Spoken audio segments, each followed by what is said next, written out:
السلام علیکم ورحمۃ اللہ وبرکاتہ.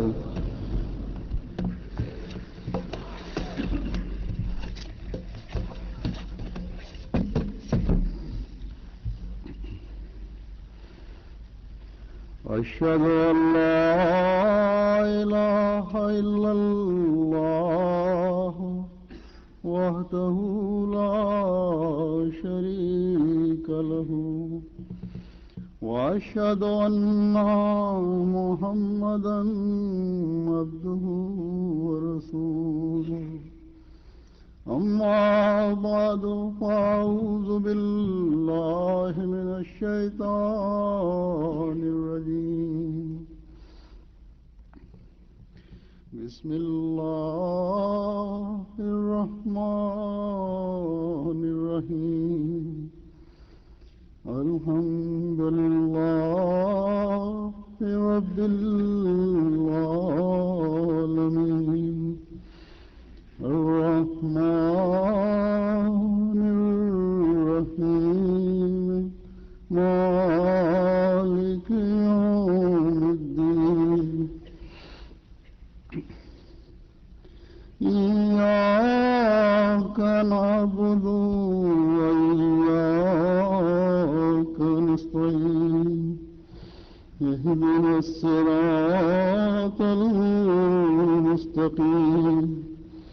صراط الذين أنعمت عليهم غير المغضوب عليهم ولا الضالين.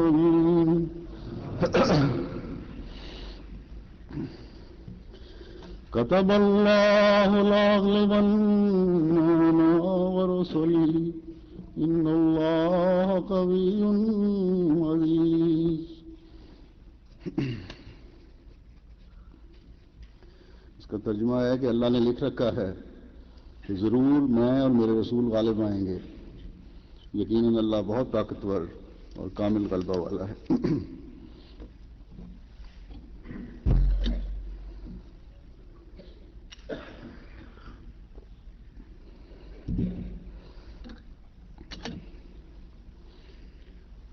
خدا تعالیٰ جب انبیاء کو دنیا میں مبعوث فرماتا ہے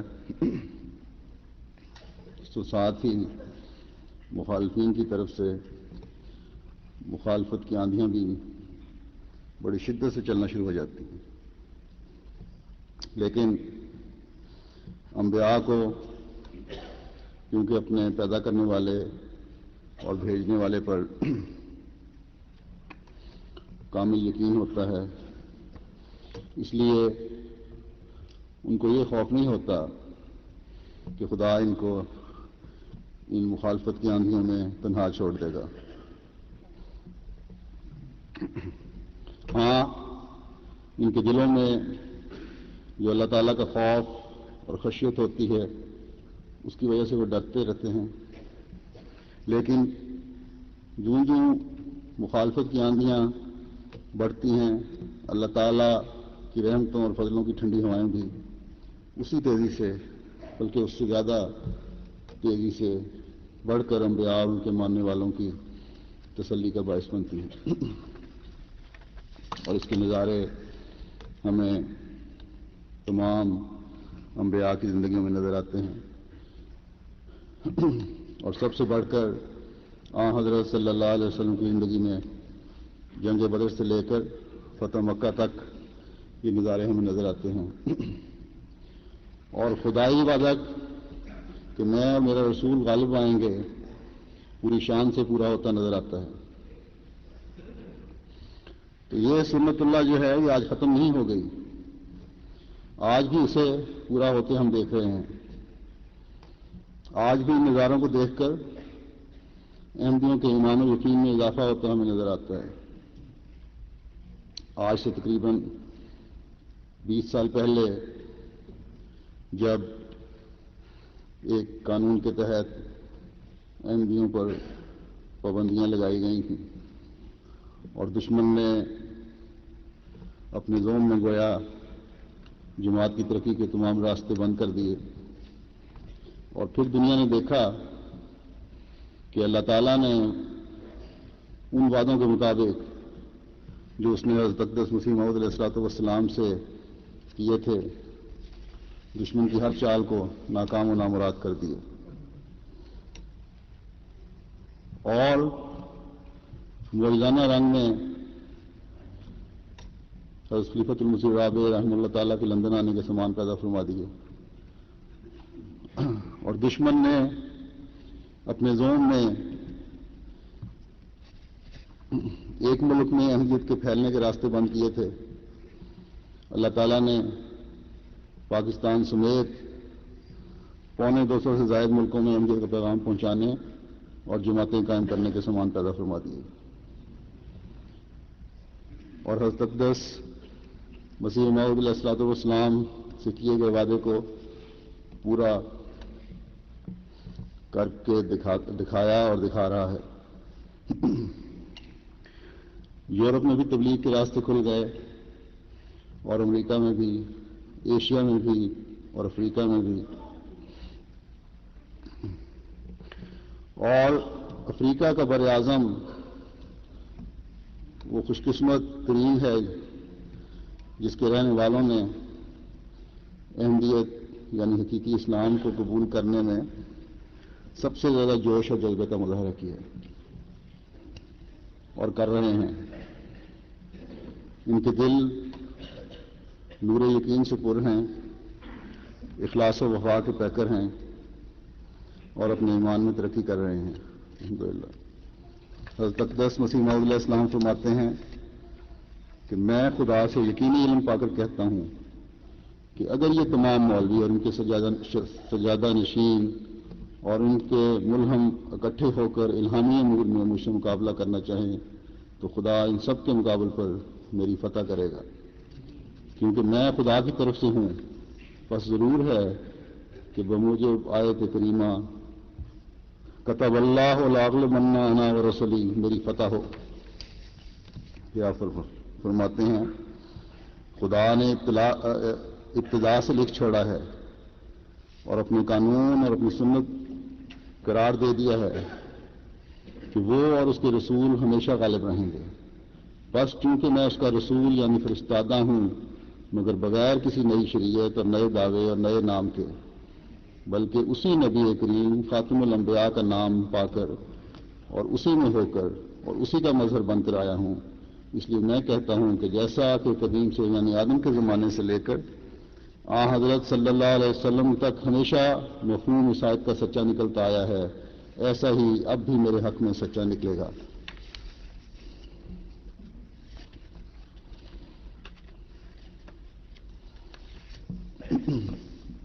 بس جیسا کہ حضرت اقدس مسیح موعود علیہ السلام نے فرمایا کہ یہ اللہ تعالیٰ کا اپنے نبیوں اور رسولوں سے وعدہ ہے کہ وہ ان کو غالب کرتا ہے۔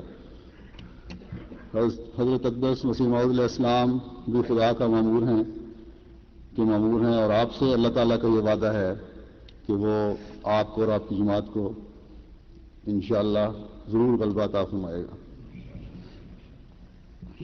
اللہ تعالیٰ نے اپنے قانون کے تحت ہر کام کے لیے ایک وقت مقرر کیا ہوتا ہے۔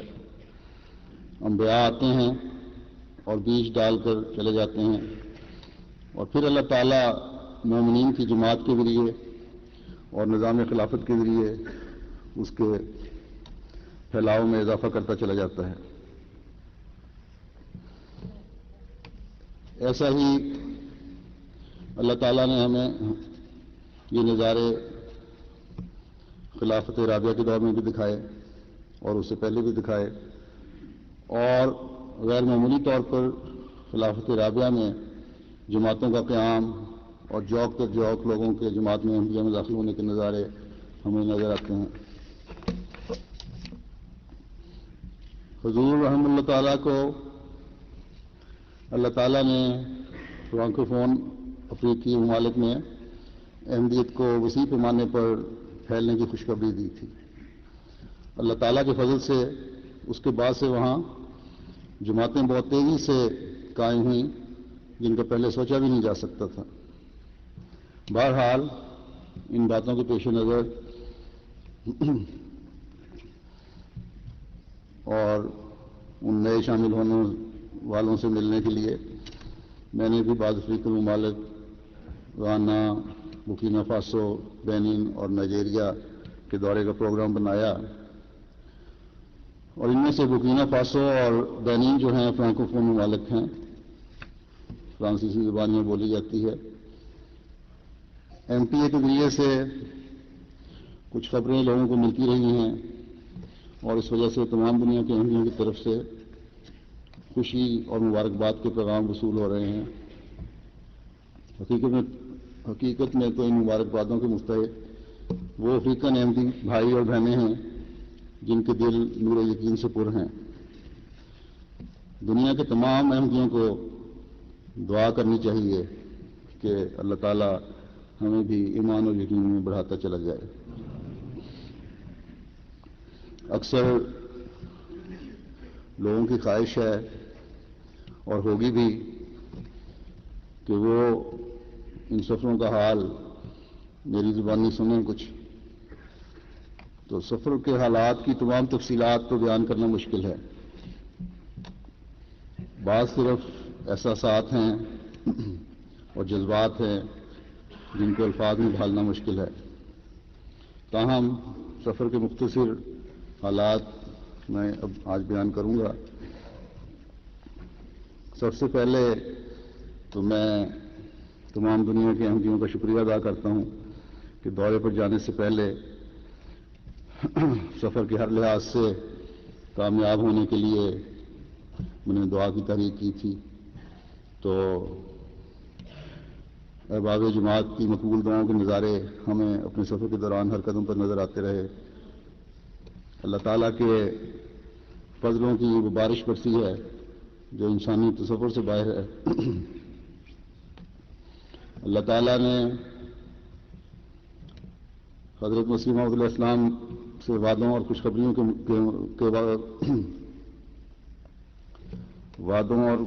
کے مطابق یہ جو کامیابیاں وہ تو ہونی تھیں،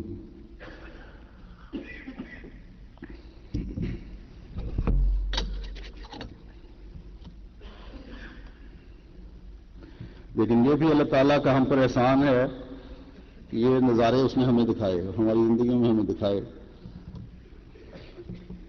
دورے سے پہلے کئی لوگوں نے مبشر خوابیں بھی دیکھی تھیں، بعض کو تو پتہ تھا کہ افریقہ کا دورہ ہے، دعا کر رہے تھے، اس دوران کو خوابیں آئیں، اچھی خوابیں آئیں، لیکن بعضوں کو علم بھی نہیں تھا۔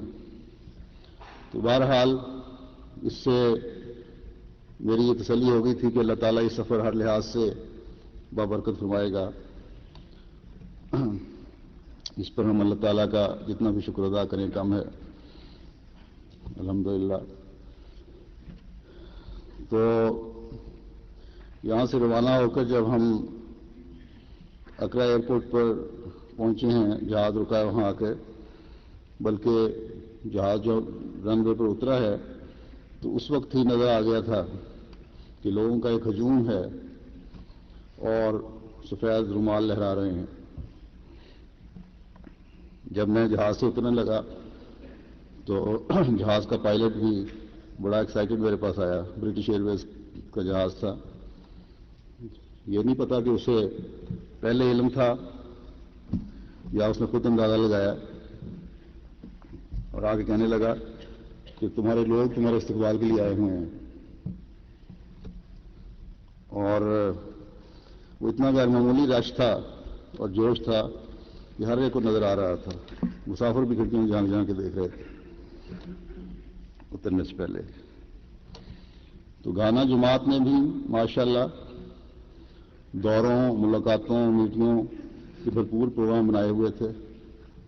اس کے بارے میں MTA میں کچھ خبریں پتہ لگتی رہی ہیں۔ بہرحال مختصراً بعض جگہوں کے بارے میں جہاں میں رہا ہوں یا جانتا ہوں جن جگہوں کو، وہاں کیا کیا تبدیلیاں دیکھیں، دورے کیے، کچھ مختصراً بیان کرتا ہوں۔ تو پہنچنے کے اگلے دن ہم نے 2 اسکولوں، ایک ہسپتال اور جامعہ احمدیہ گھانا کا معائنہ کیا۔ یہ تقریباً اس دن کوئی 200-300 کلومیٹر کا سفر ہوا ہوگا. جامعہ احمدیہ تو نیا کھلا ہے وہاں، یعنی میرے وہاں سے واپس آنے کے بعد نئی جگہ پہ، پہلے یہ سالٹ پونڈ میں ہوا کرتا تھا چھوٹی سی جگہ پہ، اب تو ماشاءاللہ وسیع رقبہ ہے اور اس میں عمارتیں بھی کافی ہیں، کلاس روم بلاک ہیں، ہاسٹل ہیں، اسٹاف کوارٹر ہیں، اور مزید وسعت بھی ابھی دی جا رہی ہے اس کو. یہاں گھانا کے علاوہ بعض دوسرے افریقی ممالک جہاں جامعہ کی سہولت نہیں ہے اس کے طلباء آ کے دینی تعلیم حاصل کر رہے ہیں. اللہ تعالیٰ ان کو دین کا علم سیکھنے اور وقت کی روح کے ساتھ آگے پھیلانے کی توفیق عطا فرمائے. اسکولوں میں بھی ماشاءاللہ بڑی وسعت پیدا ہو چکی ہے. جس زمانے میں وہاں تھا اس وقت تو اس بارے میں سوچا بھی نہیں جا سکتا تھا کہ اتنی عمارتیں بھی بن جائیں گی اور اتنی وسعت پیدا ہو جائے گی. پھر اس دوران ہی 2 مساجد کا افتتاح بھی ہوا. پھر سالٹ پونڈ جہاں ہمارے ابتدائی مبلغین کام کرتے رہے ہیں اس جگہ کے لیے بھی دیکھنے کے لیے گئے، معائنہ تھا وہاں صرف، کیونکہ ان ابتدائی قربانی کرنے والوں کی قربانی کا پھل ہی آج ہم اللہ تعالیٰ کے فضل سے کھا رہے ہیں، جن میں حکیم فضل الرحمان صاحب، مولانا نذیر احمد علی صاحب، مولانا نذیر مبشر صاحب وغیرہ شامل ہیں. سالٹ پونڈ کی وسیع خوبصورت مسجد اور مشن ہاؤس وغیرہ دیکھ کر حیرت ہوتی ہے کہ کس طرح ان مبلغین نے مالی حالات کی کمی، کمزوری اور وسائل کی کمی کے باوجود ایسی عالیشان اور خوبصورت عمارتیں کھڑی کر دیں. اکرا میں جہاں اب ہمارا ہیڈ کوارٹر ہے یہیں قیام تھا، یہاں بھی بعض عمارات کا افتتاح ہوا. وہاں جب میں 1985 میں آیا ہوں تو کافی بڑی مسجد تھی اکرا مشن ہاؤس کے ساتھ ہی، لیکن اب انہوں نے اس کو مزید وسعت دے کر اور 2 منزلہ بنا کر تقریباً اس وقت سے بھی تین گنا زیادہ کر لیا ہے. لیکن اس دورے کے دوران امیر صاحب گھانا کو یہ احساس ہو گیا ہوگا کہ یہ مسجد بھی چھوٹی پڑ گئی ہے. اب الہی وعدوں کے مطابق جماعت نے تو انشاءاللہ تعالیٰ پھیلنا ہے. جتنی بڑی چاہیں مسجدیں بنائیں وہ چھوٹی ہوتی چلی جائیں گی، لیکن اللہ تعالیٰ کے فضلوں کو سمیٹنے کے لیے قربانی کی روح اور اللہ کے گھروں کی تعمیر کی طرف توجہ اور خواہش رہی تو اللہ تعالیٰ کے فضلوں کی بارشیں سنبھالی نہیں جائیں گی. پھر اس دوران میں وہیں اکرا کے جتنے دن رہائش رہی وہاں قیام رہا، وہاں پھر گھانا کے صدر صاحب سے ملاقات ہو گئی. پہلے تو رسمی سی باتیں ہوتی رہیں کیونکہ یہ لوگ فطرتاً بڑے روایتی رجحان رکھنے والے لوگ ہیں عموماً. بہرحال اس کے بعد پھر بڑے خوشگوار ماحول میں بے تکلفانہ غیر رسمی باتیں ہوئیں اور ہر تھوڑی دیر کے بعد صدر صاحب اپنے ملک کے لیے ترقی کے لیے دعا کی درخواست کرتے رہتے تھے. پھر جلسے کی کارروائی ہے وہ تو آپ لوگوں نے دیکھ ہی لی ہے، لیکن جمعہ کے بعد جب میں سلام کہنے کے لیے لجنہ کی طرف گیا ہوں تو وہ نظارہ دیکھنے کے قابل تھا، لیکن افسوس کے کیمروں کی پہنچ سے باہر تھا اس وقت، اس لیے کہ آپ اس کو لائیو دیکھ نہیں سکے. اور وجہ اس کی یہ تھی کہ گھانا ٹیلی ویژن نے اپنی ذمہ داری یہ لے لی تھی کہ لائیو کوریج ہم کریں گے اور ایم ٹی اے نہیں کرے گی، اس لیے یہ ایک دقت تھی، اس وجہ سے پوری وہ نہیں مل سکی. بہرحال میرا خیال ہے کچھ لوگوں نے اس کی فلم بنائی بھی ہوگی. لگتا تھا کہ جوش پھوٹ پھوٹ کر باہر آ رہا ہے.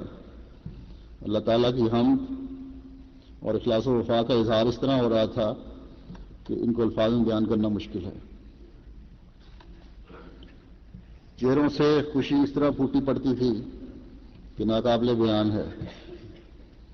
کماسی کے مسجد کے احاطے میں عورتوں اور مردوں کا اظہار آپ نے دیکھ لیا ہے، وہ کچھ دکھایا گیا تھا شارٹ. تو یہ اندازہ لگانا مشکل تھا کہ جلسہ پر یہ اظہار زیادہ تھا یا کماسی میں.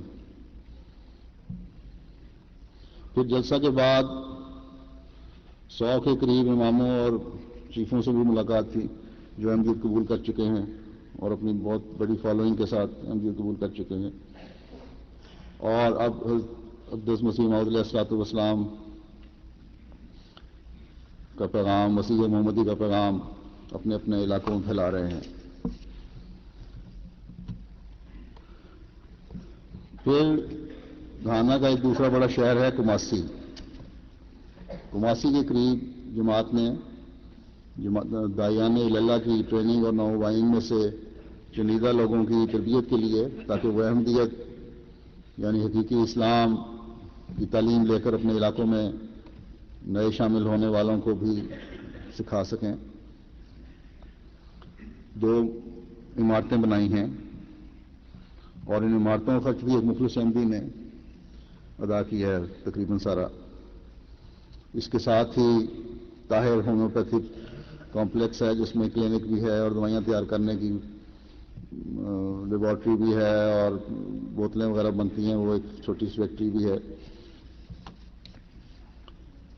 ماشاء اللہ یہ ادارہ بھی انسانیت کی بڑی خدمت کر رہا ہے.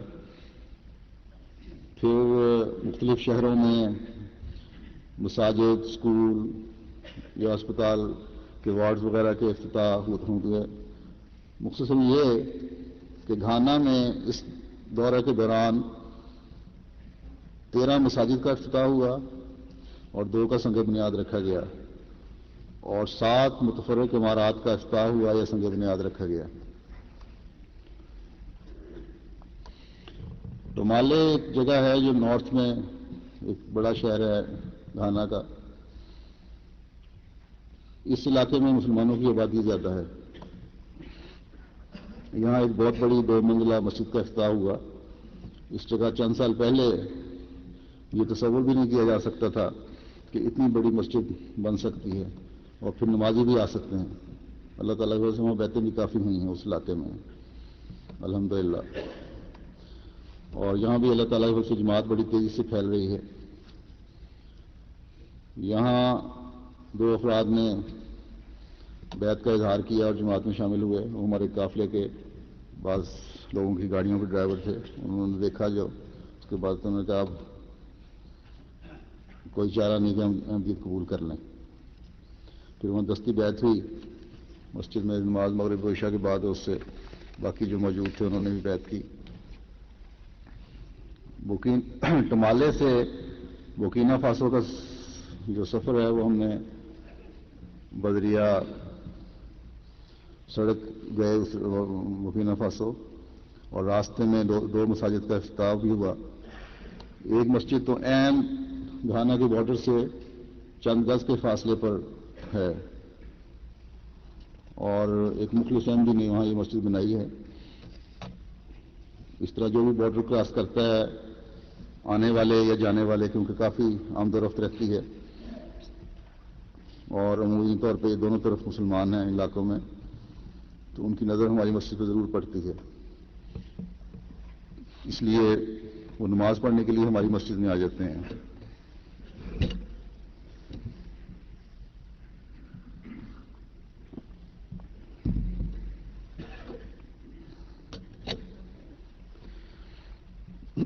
یہ بدریہ سڑک جانے کا پروگرام بھی اللہ تعالیٰ کی خاص تقدیر سے ہی بنا لگتا ہے، کیونکہ پہلے جو گھانا والوں نے پروگرام بنایا تھا اور اس کی اپروول ہو گئی تھی، اس کے مطابق تو دورہ نارتھ تک مکمل کرنے کے بعد ہم نے پھر واپس اکرا آنا تھا اور وہاں سے باہر پھر بورکینا فاسو جانا تھا. لیکن جو 2 دن فلائٹس وہاں جاتی ہے روزانہ فلائٹ نہیں تھی، ان میں سے ایک جمعے کا دن تھا. تو وکیل التبشیر صاحب ماجد صاحب نے مجھے کہا کہ جمعہ کے جلدی پڑھ کے فوراً ہی ایئرپورٹ جانا ہوگا. اس پر مجھے کچھ انقباض ہوا. میں کہا اس طرح نہیں جانا، بلکہ بعض شہر جو انہوں نے پروگرام میں نہیں رکھے ہوئے تھے اور میرے علم میں تھے. میں نے کہا وہ بھی دیکھ کے جائیں گے اور بائی روڈ جائیں گے. تو بہرحال اس کا یہ فائدہ بھی ہوا کہ چند مساجد کا افتتاح بھی مزید ہو گیا. لیکن اصل بات اس میں یہ ہے کہ چند دن پہلے لندن سے سفر شروع کرنے سے پہلے ماجد صاحب نے بتایا کہ بورکینا فاسو کے مبلغ نے انہیں حضرت المسیح رابع رحمہ اللہ تعالیٰ کی خواب یاد کرائی ہے، جو ماجد صاحب کو بھی یاد آ گئی کہ حضور نے دیکھا تھا کہ وہ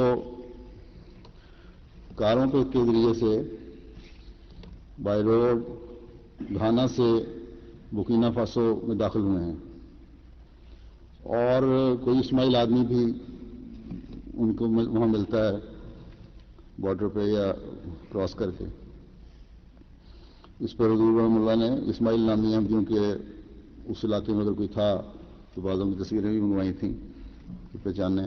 تو بہرحال وہ تو پتہ نہیں کوئی ملا کہ نہیں، لیکن میں سمجھتا ہوں کہ یہ بھی ایک الہی تقدیر تھی کہ ہم بدریہ کار بورکینا فاسو داخل ہوں. اور یہ بھی عجیب بات ہے کہ ہمارے قافلے میں ایک اسماعیل نامی ڈرائیور بھی تھا جس نے کچھ وقت ہماری گاڑی بھی چلائی جس میں بیٹھا ہوا تھا. اور اس ملک میں ہمارے مبلغین بھی ماشاءاللہ قربانیوں کے معیار کام کر رہے ہیں. وہاں جائیں تو پتہ لگتا ہے کہ واقعی یہ لوگ قربانیاں دے رہے ہیں. اور پھر بورکینا فاسو میں جب داخل ہوئے ہیں تو بارڈر کراس کرنے کے بعد جو پہلا ٹاؤن آتا ہے تھوڑے چند کلومیٹر پہ ہی، وہاں اس علاقے کا جو ہائی کمشنر تھا وہ استقبال کے لیے آیا ہوا تھا. پھر جلسہ بھی ماشاءاللہ بڑا کامیاب رہا. صرف 15 سال پہلے یہاں جماعت رجسٹر ہوئی ہے، لیکن جماعت کے افراد کے ایمان و اخلاص میں جو ایسی ترقی ہو رہی ہے ماشاءاللہ کہ دل اللہ تعالیٰ کی ہم سے بھر جاتا ہے. یہاں کیونکہ فرینچ بولنے والے ہیں اس لیے ترجمانی بھی ایک دفعہ فرینچ میں ترجمہ ہوتا تھا، پھر اس کا ہر تقریر یا خطبے کا پھر اس کا مقامی زبان میں ہوتا تھا. پھر جلسہ کے بعد ہم سہارا ڈیزرٹ کے قریب ایک قصبہ ہے ڈوری، ان کے لحاظ سے تو وہ شہر ہے لیکن بہرحال چھوٹا سا ایک قصبہ ہے، وہاں گئے. وہاں بھی چھوٹی سی گیدرنگ تھی، لوگ آئے ہوئے تھے، غریب لوگ ہیں، زیادہ تر وہابی ہیں، ان میں سے ایم بھی ہوئے ہیں. یہاں بھی اسکول کا سنگ بنیاد رکھا گیا جس کا رستہ جو ہے اس میں کل راستے میں سے 165 کلومیٹر کچا راستہ بھی ہے. تو بہرحال اللہ کے فضل سے بڑے آرام سے ہو گیا. لیکن واپسی پر ہمارے قافلے کی گاڑی کو حادثہ پیش آیا جس میں ہمارے 2 مربیان اور 2 قافلے کے افراد یہاں سے گئے ہوئے تھے، لیکن اللہ نے فضل کیا، گاڑی سڑک سے اتر کے کھائی میں گر گئی، الٹ گئی، لیکن کسی کو کچھ نہیں ہوا. موجودانہ طور پر اللہ تعالیٰ نے سب کو بچا لیا. بورکینا فاسو میں بھی وزیر اعظم سے ملاقات ہوئی، پھر ان کے صدر مملکت سے ملاقات ہوئی بڑے خوشگوار ماحول میں. ان کو بھی زراعت سے دلچسپی زیادہ تھی، اس لیے کافی دیر تک بٹھائے رکھا، بلکہ میری کوشش تھی کہ اب اٹھا جائے، لیکن وہ کافی دیر باتیں کرتے رہے. وہاں ایک تو لینڈ لاکڈ علاقہ ہے، سمندر کوئی نہیں لگتا اس ملک کے ساتھ، اور پھر سہارا کے قریب ہے اس لیے بارشیں بھی کم ہوتی ہیں، اتنی زیادہ بارشیں نہیں ہوتی. لیکن ایک چیز جو مجھے اچھی لگی ان علاقوں میں کہ انہوں نے چھوٹے چھوٹے ڈیم ہر جگہ بنا لیے ہیں جہاں بارشوں کا پانی اکٹھا ہو جاتا ہے. اور ابھی 5-6 مہینے حالانکہ بارشوں کا سیزن ختم ہوئے ہو چکے تھے لیکن اچھی مقدار میں پانی وہاں جمع تھا. اس لحاظ سے انہوں نے امید ہے کہ محنتی لوگ ہیں، ایک ملک بھی ترقی کرے گا انشاءاللہ. بورکینا فاسو میں بھی گھانا کی طرح جو بھی جو میری ایکٹیویٹیز رہیں ان کا روزانہ نیشنل ٹیلی ویژن میں، ریڈیو میں، اخبارات میں باقاعدہ ذکر ہوتا رہا. بورکینا فاسو میں 3 نئی مساجد کا افتتاح ہوا اور ایک اسکول اور مشن ہاؤس کا سنگ بنیاد رکھا گیا، اور پھر جو واگاڈوگو ان کا دارالحکومت ہے وہاں احمدیہ اسپتال کا افتتاح بھی ہوا۔ بڑی وسیع اور خوبصورت عمارت نئی بنائی ہے انہوں نے اسپتال کے لیے، پہلے وہ کرائے کی عمارت میں تھا، وہ اپنی عمارت بن گئی ہے، اور نصف کے قریب عمارت کبھی پہلی فیز میں بنی ہے، لیکن اس کے باوجود بڑی وسیع عمارت ہے۔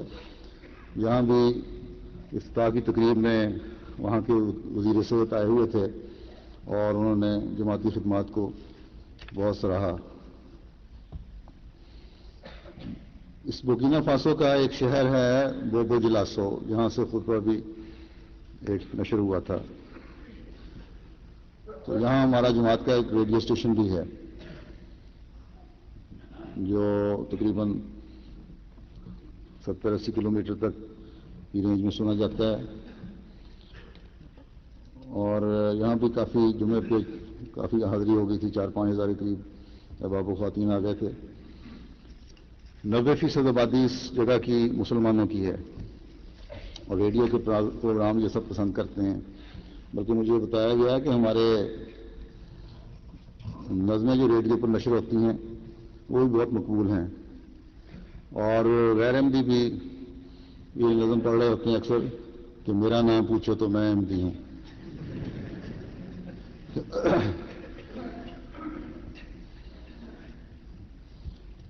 پھر یہاں سے ہم تیسرا ملک جو تھا وہ بینین تھا۔ یہاں بھی استقبال ایئرپورٹ پہ ہم باہر یہاں گئے تھے، تو چیفوں کے بھی نمائندے ایک آئے ہوئے تھے اور حکومت کے نمائندے بھی، وزیر، پھر تھوڑی دیر بعد ان کے وزیر خارجہ بھی آ گئے کہ میں ایک میٹنگ میں گیا، وہ تھا کافی دور اور ٹریفک میں پھنس گیا، اس لیے ٹریفک کافی وہاں تنگ کرنے والا، وزیروں کو بھی نہیں چھوڑتے۔ تو یہاں بھی کوتونو جو ان کا کیپٹل ہے، ایک بڑی خوبصورت نئی مسجد بنی ہے، اس کا افتتاح ہوا، اور جمعہ یہیں سے، گزشتہ جمعہ جو ہے یہیں سے یہیں پڑھا گیا تھا اور یہیں سے آپ نے سنا بھی۔ پورتونوو جو ان کا قریبی جگہ ہے، کوتونو سے 35 کلومیٹر پہ، پہلے یہاں کیپٹل ہوا کرتا تھا، اب انہوں نے شفٹ کیا ادھر۔ تو یہاں بھی ایک بڑی مسجد، جماعت مسجد ابھی ایک چھوٹی سی ہے، ایک مسجد کا سنگ بنیاد رکھا ہے، وہ بھی بڑی وسیع مسجد انشاءاللہ بنے گی۔ پھر پاراکو جو دوسرا بڑا شہر ہے یہاں کا، وہاں جاتے ہوئے راستے میں ایک جگہ ہے الاڈا، وہاں کے جو چیف ہیں انہوں نے احمدی ہو چکے ہیں اور جلسے پہ آ بھی چکے ہیں یہاں، اب شاید پہچانتے بھی ہوں جنہوں نے آگے کافی جھالروں والا تاج پہنا ہوتا تھا، تو وہاں بھی انہوں نے کافی لوگ اکٹھے کیے ہوئے تھے۔ یہ لوگ عیسائی تھے، چیف بھی عیسائی تھے، اور چیف شروع میں بعض وجوہات کی وجہ سے احمدیت چھپاتے رہے، لیکن اب وہ کھلم کھلا اظہار کرتے ہیں، بلکہ وہاں مجمع میں اپنی تقریر میں بھی انہوں نے کہا کہ اگر اپنی دنیا و آخرت سنوارنی ہے اور نجات چاہتے ہو تو احمدیت کو قبول کر لو، یہی حقیقی اسلام ہے، عیسائی بھی اور مسلمان بھی۔ تو کافی اچھی وہاں گیدرنگ تھی۔ اب بھی ان کو اس علاقے میں کافی مخالفت کا سامنا کرنا پڑ رہا ہے، اللہ تعالیٰ انہیں ثابت قدم بھی رکھے اور شر سے محفوظ رکھے۔ پاراکو جو ہم پہنچے ہیں،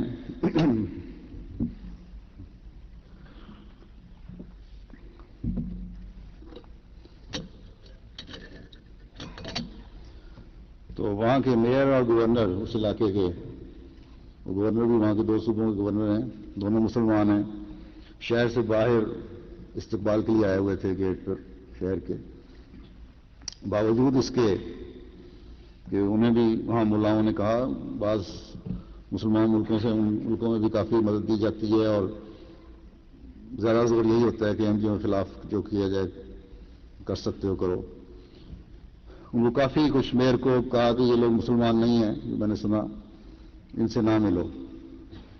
تو میئر نے یہی کہا کہ اس کو کہ پھر تو میں ضرور جاؤں گا، تو دیکھوں تاکہ مجھے پتہ تو لگے گی کہتے کیا ہیں اور کرتے کیا ہیں۔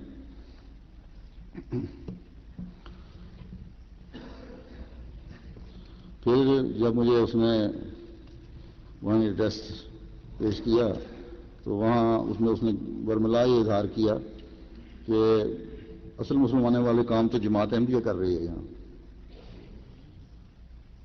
وہ پورے ملک کی جو میئرز کے ہاؤس آف میئرز ہے اس کے صدر بھی ہیں وہاں کے میئر. یہاں ہمارا نیا اسپتال انشاءاللہ شروع ہونا ہے, اس کا سنگ بنیاد رکھا گیا اور بڑی اچھی جگہ پر مین روڈ کے اوپر بالکل شہر کے ساتھ 6 ایکڑ جگہ ہے جو جماعت نے لی تھی اسپتال کے لیے. تو میئر نے ایک اور گیدرنگ میں یہ اعلان کیا یہ جگہ تھوڑی ہے, 5 ایکڑ میں اپنی طرف سے اور مزید دیتا ہوں اسپتال کے لیے.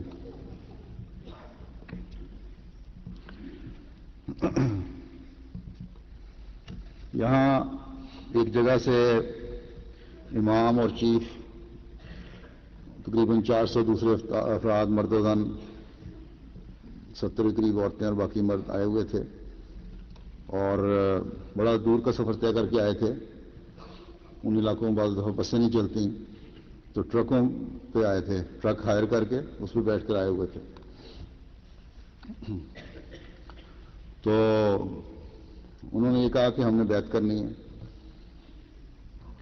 عرصے سے ہم جماعت کو دیکھ رہے ہیں اور آج کے دن کا ہمیں انتظار تھا. تو امیر صاحب سے میں نے پوچھا, مبلغ جو ہیں وہاں ان سے پوچھا مشنری سے تو کہ آپ کے علم میں تھا کہ انہوں نے بیعت کرنی ہے؟ انہوں نے کہا نہیں, ہمیں تو صرف یہ علم تھا کہ آپ سے صرف ملاقات کے لیے آئے ہیں یا دیکھنے آئے ہیں صرف.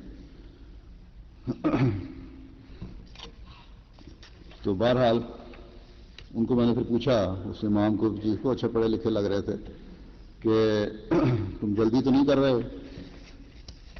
تمہیں حضرت مسیح موعود علیہ السلام کے تمام دعوی پر یقین ہے؟ امام اور چیف اور دوسرے لوگوں نے کھل کے کہا کہ ہمیں پوری شرح صدر ہے, ہم پوری شرح صدر سے احمدیت قبول کر رہے ہیں. بلکہ یہ بھی کہا کہ ہزاروں لوگ اور ایسے ہیں, ان کی معین تعداد بعد میں پتہ لگ جائے گی, انشاءاللہ جلسے پہ بتاؤں گا, جنہوں نے کہا تھا ہماری نمائندگی کر دینا, ہم بھی احمدیت میں شامل ہونا چاہتے ہیں. اور وہ پھر وہاں انہوں نے دستی بیعت کی. تو اس لحاظ سے یہاں بھی دستی بیعت ہوئی اور اچھی تعداد جماعت میں شامل ہوئی.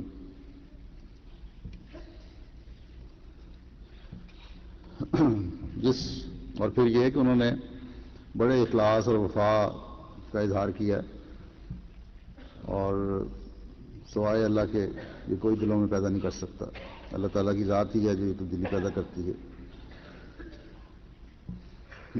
واپسی پر وہاں سے پھر ایک جگہ ایک گیدرنگ تھی جہاں 3-4 ہزار اکٹھے تھے. رات کو بارش ہو گئی, موسم خراب ہو گیا. کچھ غیر احمدیوں نے, مولویوں نے کافی شور مچایا اور ڈرایا لوگوں کو کہ وہاں نہیں جانا. کچھ ٹرانسپورٹرز کو کہا کہ مہیا نہیں ہو سکی ٹرانسپورٹ, اور ان کو پیسے دیے کہ احمدیوں کے جلسے میں نہیں جانا, ان کے لیے جو تمہیں خیر ہم دیتے ہیں خرچ.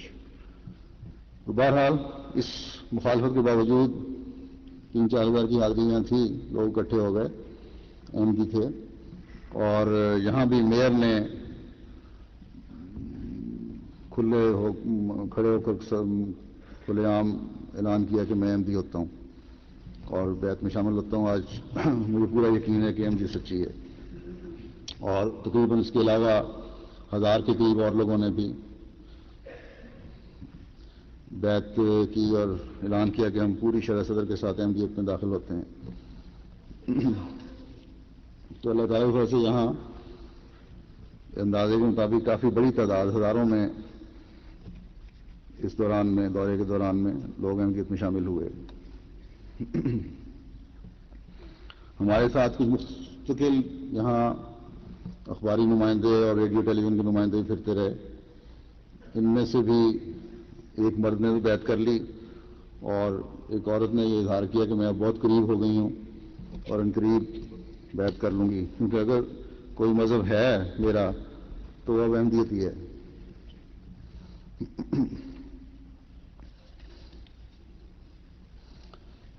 یہاں بھی جذبات کا اظہار بہت ہے، گو تھوڑی سی خاموشی ہے. یہاں ہر ایک اپنا اپنا ایک طریقہ کار ہوتا ہے، تو طبیعت ہوتی ہے. یہاں اس طرح نعرے میں تو نہیں، لیکن خاموش جذبات کا اظہار بے تحاشا تھا، کیونکہ آتے ہوئے جس طرح چہروں پہ اداسیاں اور بعضوں کی آنکھوں میں آنسو تھے لوگوں کے، اس سے نظر آتا تھا کہ کافی جذباتی کیفیت ہے.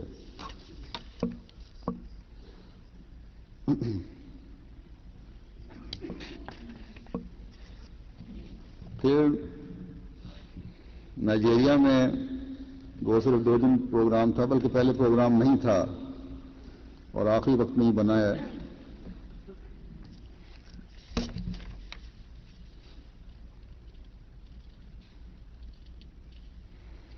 بیننگ میں ایک اور چیز میں نے بڑی اچھی دیکھی ہے لجنہ کے لیے، بعض جگہ خجرتا کے پردے پہ زور کیوں ہے، انہوں نے اپنی ایک خاص ٹیم تیار کی ہے جو ہر موقع پہ ڈیوٹیاں دیتی ہے، اور بڑی بات پر باقاعدہ انہوں نے نقاب لے کے اور مستقل ڈیوٹیاں دیتے رہے اپنے. کبھی ایم ٹی اے پر دکھایا گیا تو پھر دیکھ بھی لیں. نائجیریا کا میں بتا رہا تھا کہ یہاں پروگرام پہلے نہیں تھا، لیکن اتفاق سے بہرحال مجبوری سے بن گیا، کیونکہ اور کوئی فلائٹ نہیں تھی یا تھیں تو مہنگی تھیں. بہرحال وہاں جا کر یہ احساس ہوا کہ اگر یہاں نہ آتا تو غلطی کرتا میں، کیونکہ باوجود اس کے کہ کچھ عرصہ پہلے ان کا جلسہ سالانہ ہو چکا تھا اور لوگ وہاں شامل ہو چکے تھے بڑی تعداد میں، یہ خیال نہیں تھا کہ دور دراز سے لوگ آ سکیں گے. لیکن صرف 2 گھنٹے کی گیدرنگ کے لیے، 2 گھنٹے اکٹھا ہونے کے لیے، مجھے ملنے کے لیے 30,000 سے زیادہ مرد اور عورتیں وہاں ایم ڈی جمع ہو چکے تھے. اور ان کے اخلاص اور وفا کے جو نظارے میں نے دیکھے ہیں وہ ناقابل بیان ہیں. بہرحال جو 3 دن ہم وہاں رہے، تیسرے دن شام کو رات کو ہم واپسی ہو گئی تھی، اس میں امیر صاحب نے کافی بھرپور پروگرام بنا کے جتنا زیادہ فائدہ اٹھا سکتے تھے اٹھایا اور مصروف رکھا. نائجیریا میں بھی 3 مساجد کا افتتاح کیا گیا، بڑی بڑی اور بہت خوبصورت مساجد بنائی ہیں انہوں نے. اس کے علاوہ مختلف عمارتوں کے افتتاح اور سنگ بنیاد رکھے گئے. جیسا کہ میں نے پہلے کہا، یہاں کے لوگوں کے اخلاص اور خلافت سے تعلق اور محبت ناقابل بیان ہے. واپسی کے وقت دعا میں بعض خواتین لوگ اس طرح جذباتی تھے اور اس طرح تڑپ رہے تھے کہ یہ محبت صرف خدا ہی پیدا کر سکتا ہے اور خدا کی خاطر ہی ہو سکتی ہے. اللہ تعالیٰ ان سب کو ایمان یقین میں بڑھاتا چلا جائے، بلکہ تمام دنیا کے احمدیوں کے اخلاص و وفا کے اعلیٰ معیار قائم کرنے کی توفیق دے سب کو.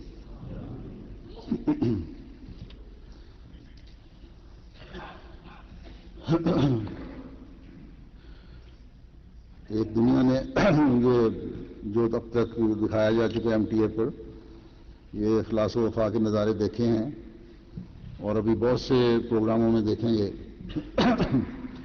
مولوی کہتے ہیں کہ ہم نے افریقہ کے فلاں ملک میں مشن جماعت احمدیہ کے مشن بند کرا دیے اور فلاں میں ہم کروا آئے ہیں اور فلاں میں ہمارے سے وعدے ہو چکے ہیں اور یہ کر دیا ہے اور وہ کر دیا ہے. اب ان سے کوئی پوچھے یہ اخلاص و وفا اور نور سے پر چہرے ایم ٹی اے میں دنیا نے دیکھ لیے اور ہم خود دیکھ آئے ہیں وہاں جا کر، یہ کیا ہے سب کچھ؟ کیا یہ مشن بند کروانے کا نتیجہ ہے؟ بہرحال انہوں نے جو بھی اپنی بڑے مارنی تھی مار لیں اور مار رہے ہیں. یہ بھی ہمارے ایمان میں زیادتی کا باعث بنتی ہیں. یہ تو صرف 4 ملکوں کے مختصر حالات ہیں، جو میں نے بیان کیے اور ایم ٹی پر مولویوں نے بھی دیکھے ہوں گے اور شاید سن بھی رہے ہوں، بات سنتے بھی ان کو شوق ہوتا ہے سننے کا. تو مولویوں کو یا مخالفین کو اگر ذرا بھی شرم ہو تو سوچیں کہ یہ تو صرف 4 ملکوں کا قصہ ہے کہ دنیا کے 250 سے زائد ممالک میں اخلاص و وفا سے پورے احمدی ممالک اخلاص و وفا سے پورے احمدیوں سے بھرے ہوئے ہیں. اگر ان کے نظارے دیکھیں گے ان کا کیا حال ہوگا. مختصر میں بتاؤں کہ اس عرصے میں ان 4 ملکوں میں 21 نئی مساجد کا افتتاح ہوا ہے اور 2-3 کا سنگ بنیاد رکھا گیا، اور اس کے علاوہ کافی تعداد میں اسکول، ہسپتال اور دوسری عمارتوں کا سنگ بنیاد رکھا یا افتتاح ہوا. ایک اور اللہ تعالیٰ کا فضل جو ہے اس کا بھی بیان کر دوں کہ یہ بھی اللہ کے خاص فضلوں میں سے ایک فضل ہے، ایم ٹی اے، جس کے ذریعے سے ہم تمام دنیا کے احمدی ایک پاکیزہ ماحول میں اپنے پروگرام دیکھ اور سن سکتے ہیں. تو 22 اپریل 2004 سے جمعرات سے انشاءاللہ تعالی ایم ٹی اے انٹرنیشنل ایک جز وقتی ایک کچھ وقت کے لیے ایک اور چینل شروع کر رہا ہے. بیک وقت پھر 2 چینل چلیں گے، اور یہ ضرورت اس لیے محسوس کی گئی ہے کیونکہ 24 گھنٹے کے دوران ایسے اوقات بھی ہیں جو یورپ اور ایشیا کے لیے یکساں اہمیت رکھتے ہیں، اور ان کے دوران مختلف زبانوں کے پروگرام نشر ہوتے ہیں جو ایشیا اور یورپ کے بعض جگہوں پہ نہ دیکھی اور سنی نہیں جا سکتی، سمجھی نہیں جا سکتی. تو ان اوقات میں بہت سے ناظرین جو ہیں وہ استفادہ کرنے سے، ایم ٹی کا استفادہ کرنے سے محروم رہ جاتے ہیں. تو اب نئے انتظام کے تحت انشاءاللہ جی ایم ٹی کے مطابق شام 4 بجے سے لے کر رات 7 بجے تک یو کے اور ایشیا یعنی پاکستان، بھارت، بنگلہ دیش اور جنوبی اور شمالی امریکہ، آسٹریلیا وغیرہ میں اردو اور انگریزی کے پروگرام چلا کریں گے، جبکہ اسی دوران میں نئی چینل ایم ٹی اے 2 پر باقی یورپ، مڈل ایسٹ اور افریقہ، موریشس وغیرہ میں فرینچ، جرمن اور عربی زبانوں کے پروگرام چلا کریں گے انشاءاللہ. اور باقی عرصے میں دونوں چینل بیک وقت چلیں گے، اور اس دوران میں اگر کوئی لائیو پروگرام آنا ہو اس وقت کے دوران تو وہ بہرحال پھر ایک ہی ہو جائے گا. حضرت اقدس مسیح موعود علیہ السلام فرماتے ہیں کہ کیا وہ سمجھتے ہیں کہ اپنے منصوبوں سے اور اپنے بے بنیاد جھوٹی اور اپنے بے بنیاد جھوٹوں سے اور اپنے افتراؤں سے اور اپنی ہنسی ٹھٹے سے خدا کے ارادے کو روک دیں گے، یا دنیا کو دھوکہ دے کر اس کام کو مرض التوا میں ڈال دیں گے جس کا خدا نے آسمان پر ارادہ کیا ہے. اگر کبھی پہلے بھی حق کے مخالفوں کو ان طریقوں سے کامیابی ہوئی ہے تو وہ کامیاب ہو جائیں گے، لیکن اگر یہ ثابت شدہ امر ہے کہ خدا کے مخالف اور اس کے ارادہ کے مخالف جو آسمان پر کیا گیا وہ ہمیشہ ذلت اور شکست اٹھاتے ہیں، تو پھر ان لوگوں کے لیے بھی ایک دن ناکامی اور نامرادی اور رسوائی درپیش ہے. خدا کا فرمودہ کبھی خطا نہیں گیا، نہ جائے گا. وہ فرماتا ہے کتب اللہ لاغلبن انا ورسلی، یعنی خدا نے ابتدا سے لکھ چھوڑا ہے اور اپنے قانون اور اپنی سنت قرار دے دیا ہے کہ وہ اور اس کے رسول ہمیشہ غالب رہیں گے. بس چونکہ میں اس کا رسول یعنی فرستادہ ہوں، مگر بغیر کسی نئی شریعت اور نئے دعوے اور نئے نام کے، بلکہ اسی نبی کریم خاتم الانبیاء کے نام پا کر اور اسی میں ہو کر اسی کا مظہر بن کر آیا ہوں. اس لیے میں کہتا ہوں کہ جیسا کہ قدیم سے یعنی آدم کے زمانے سے لے کر حضرت صلی اللہ علیہ وسلم تک ہمیشہ مفہوم اس آیت کا سچا نکلتا آیا ہے، ایسا ہی اب بھی میرے حق میں سچا نکلے گا. کیا یہ لوگ نہیں دیکھتے کہ جس زمانے میں ان مولویوں اور ان کے چیلوں نے میرے پر تکفیر اور بدزبانی کے حملے شروع کیے تھے، اس زمانے میں میری بیعت میں ایک آدمی بھی نہیں تھا. وہ چند دوست جو انگلیوں پر شمار ہو سکتے ہیں میرے ساتھ تھے، اور اس وقت خدا تعالیٰ کے فضل سے 70,000 کے قریب بیعت کرنے والوں کا شمار پہنچ گیا ہے جب حضور نے یہ لکھا. اور اب ایک ایک دن میں کئی ہزار بیعتیں ہوتی ہیں اللہ تعالیٰ کے فضل سے. جو نہ میری کوشش ہے بلکہ اس ہوا کی تحریک سے ہوا جو آسمان سے چلی ہے، میری طرف دوڑے ہیں۔ اب یہ لوگ خود سوچ لیں کہ اس سلسلہ کو برباد کرنے کے لیے کس قدر انہوں نے زور لگائے اور کیا کچھ ہزار جان کاہی کے ساتھ ہر ایک قسم کے مکر کیے، یہاں تک کہ حکام تک جھوٹی مخبریاں بھی کیں کہ ان کے جھوٹے مقدموں کے گواہ بن کر عدالتوں میں گئے اور تمام مسلمانوں کو میرے پر ایک عام جوش دلایا اور ہزارہ اشتہار اور رسالے لکھے اور کفر اور قتل کے فتوے میرے نسبت دیے اور مخالفانہ منصوبوں کے لیے کمیٹیاں کی، مگر ان تمام کوششوں کا نتیجہ بجوز نامرادی کے اور کیا ہوا؟ بس اگر یہ کاروبار انسان کا ہوتا تو ضرور ان کی جان توڑ کوششوں سے یہ تمام سلسلہ تباہ ہو جاتا۔ کیا کوئی نظیر دے سکتا ہے کہ اس قدر کوششیں کسی جھوٹے کی نسبت کی گئیں پھر وہ تباہ نہ ہوا بلکہ پہلے سے ہزار چند ترقی کر گیا؟ بس کیا یہ عظیم الشان نشان نہیں کہ کوششیں تو اس غرض سے کی گئیں کہ یہ تخم جو بویا گیا ہے اندر ہی اندر نابود ہو جائے اور صفحہ ہستی سے پر اس کا نام و نشان نہ رہے، مگر وہ تخم بڑا اور پھولا اور ایک درخت بنا اور اس کی شاخیں دور دور چلی گئیں اور اب وہ درخت اس قدر بڑھ گیا ہے کہ ہزارہا پرندے اس پر آرام کر رہے ہیں اور اب تو کروڑہ پرندے اس وسیع ندی کے درخت پر بیٹھے ہوئے ہیں۔ پھر آپ فرماتے ہیں کہ ابراہیم انبیاء میں پیش گوئی ہے، یریدون ان یطفئوا نور اللہ بافواہہم واللہ متم نورہ ولو کرہ الکافرون، یعنی مخالف لوگ ارادہ کریں گے کہ نور خدا کو اپنے منہ کی پھونکوں سے بجھا دیں، مگر خدا اپنے نور کو پورا کرے گا اگرچہ منکر لوگ کراہت ہی کریں۔ یہ اس وقت کی پیش گوئی ہے جبکہ کوئی مخالف نہ تھا بلکہ کوئی میرے نام سے بھی واقف نہ تھا۔ پھر بعد اس کی حسب بیان پیش گوئی، دنیا میں عزت کے ساتھ میری شہرت ہوئی اور ہزاروں نے مجھے قبول کیا، تب اس قدر مخالفت ہوئی کہ مکہ معظمہ سے اہل مکہ کے پاس خلاف واقعہ باتیں بیان کر کے میرے لیے کفر کے فتوے منگوائے گئے اور میری تکفیر کا دنیا میں ایک شور ڈالا گیا، قتل کے فتوے دیے گئے، حکام کو اکسایا گیا، عام لوگوں کو مجھ سے اور میری جماعت سے بیزار کیا گیا، غرض ہر ایک طرف سے میرے نابود کرنے کے لیے کوشش کی گئی، مگر خدا تعالیٰ کی پیش گوئی کے مطابق یہ تمام مولوی اور ان کے ہم جنس اپنی کوششوں میں نامراد اور ناکام رہے۔ افسوس کس قدر مخالف بندے ہیں ان پیش گوئیوں کی عظمت کو نہیں دیکھتے کہ کس زمانے کی ہیں اور کس شوکت اور قدرت کے ساتھ پوری ہوئی۔ کیا بجوز خدا تعالیٰ کے کسی اور کا کام ہے؟ اگر ہے تو اس کی نظیر پیش کرو۔ نہیں سوچتے کہ اگر یہ انسان کا کاروبار ہوتا اور خدا کی مخالف ہوتا، خدا کی مرضی کے مخالف ہوتا تو وہ اپنی کوششوں میں نامراد نہ رہتے۔ کس نے ان کو نامراد رکھا؟ اسی خدا نے جو میرے ساتھ ہے۔ اللہ تعالیٰ ہمیں حضرت مسیح موعود علیہ الصلوۃ والسلام کے اس پیغام کو دنیا کے کونے کونے میں پہنچانے کی توفیق عطا فرمائے۔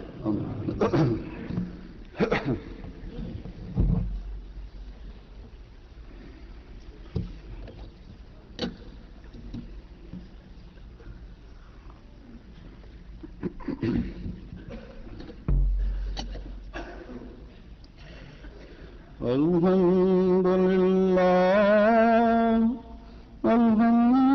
لله نحمده ونستعينه ونستغفره ونؤمن به ونتوكل عليه ونعوذ بالله من شرور أنفسنا ومن سيئات أعمالنا، من يهده الله فلا مضل له ومن يضلله فلا هادي له، ونشهد أن لا إله إلا الله ونشهد أن محمدا عبده ورسوله۔